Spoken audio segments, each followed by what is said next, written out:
প্রতিনিয়ত পোল্ট্রি খাদ্য ও ভ্যাকসিনের দাম বাড়লেও সেই অনুযায়ী ডিমের ন্যায্য মূল্য পাচ্ছেন না প্রান্তিক খামারিরা।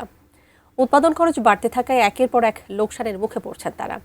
এ বিষয়ে বিস্তারিত জানাতে ধামরাই থেকে সরাসরি যুক্ত হচ্ছেন প্রতিনিধি মনোয়ার হোসেন রুবেল।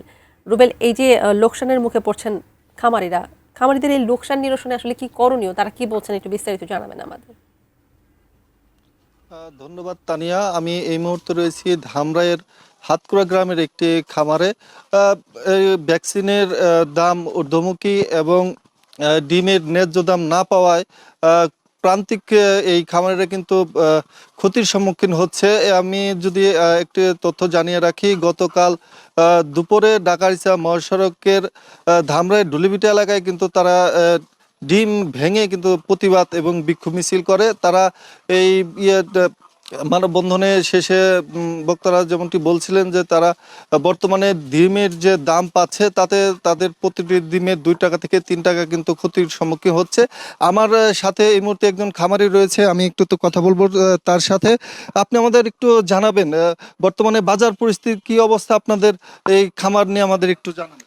ধন্যবাদ। আজকে যে বাজার, বর্তমান যে বাজার, আমরা মাত্র 6 টাকা 50 পয়সা করে ডিম বিক্রি করতে পারছি। অথচ আমাদের খরচ প্রায় 8 টাকারও উপরে, 8 টাকা 8.5 টাকা আমাদের খরচ হয়।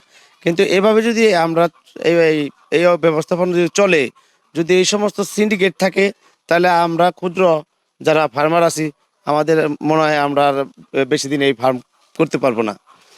ধন্যবাদ আপনাকে। তিনি যেমনটি বলছিলেন যে এই বাজার সিন্ডিকেটের কারণে কিন্তু মূলত এই ডিমের দাম, ন্যায্য দাম তারা পাচ্ছেন না বলে তারা মনে করেন। এবং আমি কথা বলেছি যে উপজেলার যে এই খামারিদের সভাপতি রয়েছেন তার সাথে, তিনি যেমনটি বলছেন যে যখন দাম বৃদ্ধি পায় তখন কিন্তু তাদের উপর একটি চাপ আসে, কিন্তু যখন তাদের এই ডিমের দাম কমে যায় এইটা দেখার মতো তাদের পাশে কেউ নেই, এটা দাবি করছেন তারা। বলছেন যে সরকারের কাছে যে বাজার সিন্ডিকেট রয়েছে, এই বাজার সিন্ডিকেট যদি ভাঙতে না পারে এক সময় এই প্রান্তিক যে খামারিরা রয়েছে তারা নিঃস্ব হয়ে যাবে।